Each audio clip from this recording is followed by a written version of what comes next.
Steve McNary here, team leader at Southwest Exteriors.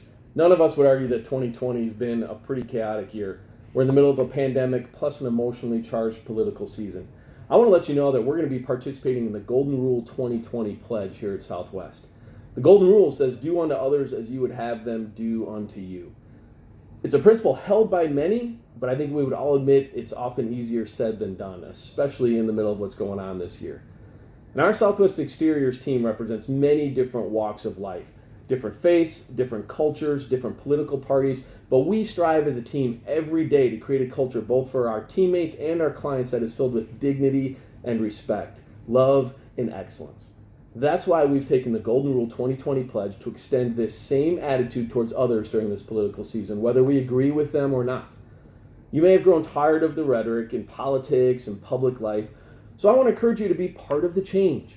Join us and take the Golden Rule 2020 pledge. Share it with your friends and family as well, and may we treat others the way that we would like to be treated no matter what the outcome.